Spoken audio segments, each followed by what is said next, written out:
Hey everyone, excited to be back for this week's edition of Frequently Asked Questions for Commercial Real Estate. In today's video, what I want to do is talk about 3 things that people who are in the commercial real estate space that start hitting some momentum or getting some momentum and getting that flywheel spinning, some of the things that they need to consider so that they make sure that they keep that success going. Because it can be easy to sometimes get complacent, and you want to make sure that that doesn't happen to you. So before we dive into this video, I'd greatly appreciate if you could like and subscribe to the channel.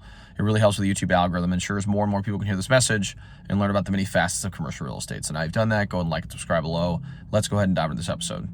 All right, so this particular video is for someone who is, call it within 3 years to 5, 6 years within their career.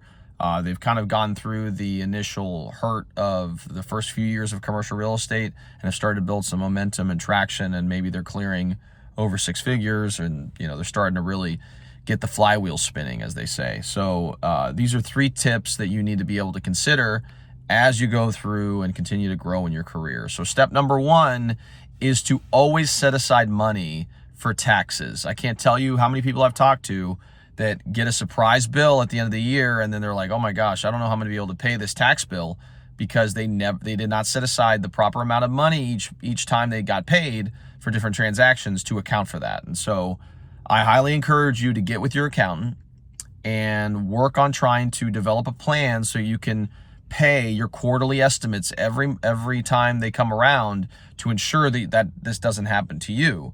So come April 15th or just before then, you're maybe having to pay a very small amount of money versus, sometimes I've heard people having to pay $50,000, $60,000, maybe even more, depending on the amount of money that you made throughout the year if you did not set aside the money. So highly encourage you guys to work with your accountant to make sure that you set aside the proper amount of money each month or each quarter to be able to pay your quarterly estimates, to ensure that you're not getting a massive tax bill at the end of the year. So that's number 1, is to consider taxes as you go through the process of making money in the commercial real estate space.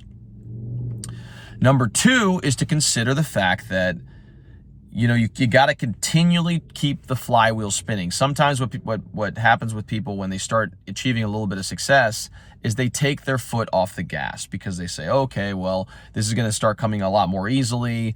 Deals are starting to happen, and they essentially don't continue to do the things that they need to do in order to keep them on top of their game. And what we know in the commercial real estate space is that the real estate industry is cyclical. So there may be a year where you're crushing it and doing extremely well, and there may be some years where the transaction volume is down and maybe you're not making as much as you were the year before. So understanding that what you need to do in order to control the revenue generated on a year-to-year basis is to continually reach out to people, to talk to business owners, to talk to building owners, the prospecting side, the canvassing side, social media, and making sure that people are aware of what you do on a day-to-day. Those are integral parts of ensuring that you maintain success over a long period of time. Don't ever get complacent to a fact where you think that things will naturally just come easy from now on. You really need to make sure you keep the foot on the gas and make sure that you continue to build momentum year over year, because that's the way you're going to have a long-term success in the industry. So number 2 is to make sure that you don't get complacent, and you continue to prospect, you continue to get out there and canvas, continue to get out there and talk to people, post on social media, continue to build your presence, because over the long period of time, it's really going to benefit you in your career. So that's number 2, is to consider that fact. And then finally, number 3 is to continually learn and continue to grow.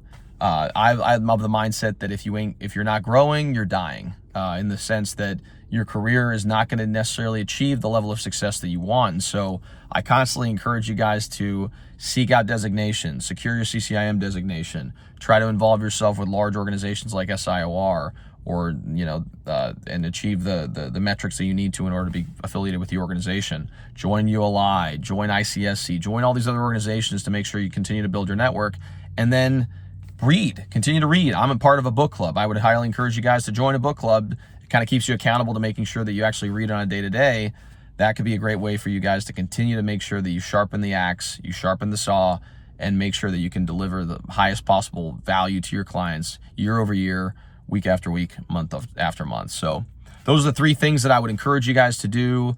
Let's say if you're between the year 3 and 6 in the business. Make sure you don't get complacent. Make sure you set aside money for your taxes, and make sure that you continually improve each and every week. So hope you gained some value from this video. I greatly appreciate all your guys' support. If you guys like this channel, please like and subscribe. It does make a huge impact on our ability to reach a broad audience, and we would greatly appreciate the support. Along with that, I'm a commercial real estate agent in Louisville, Kentucky. If you guys are looking to buy, sell, or lease commercial property in the Louisville metro area, feel free to reach out to me at 502-536-7315, or you can reach me via email at raphael@group.com. Thanks again so much for tuning in, and we'll see you all next time.